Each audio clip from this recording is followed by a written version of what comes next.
Mamma mia mga kalab hearts! Ako po'y kagagaling-galing lamang sa labas at nakita ko po ang ating mga kababayang Pilipino nakalalabas-labas pa lamang sa loob ng simbahan. At sila po'y nasisiyahan sa kanilang narinig na awiting makalangit, yung pong To God Be the Glory. At ako po'y napaisip dahil paborito ko pong kantahin ang awiting ito.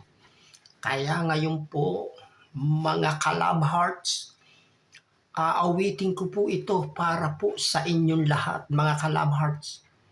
To God be the glory. God bless you all. To God be the glory. To God be the glory. To God be the glory for the things He has done.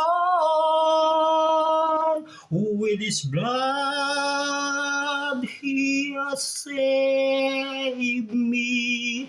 With His power He has raised me. To God be the glory for the things He has done.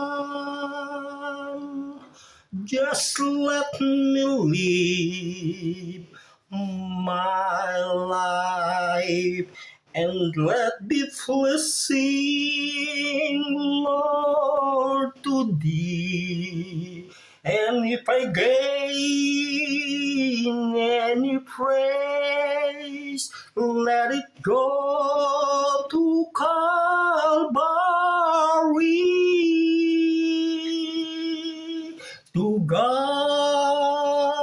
be the glory. To God be the glory. To God be the glory for the things He has done.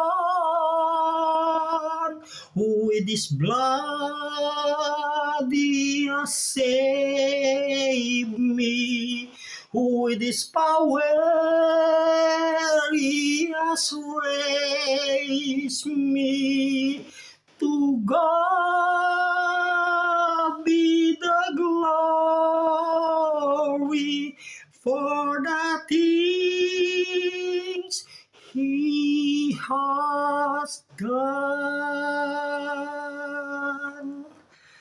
Thank you. God bless you all. My heart is for you day and night. Thank you. God bless.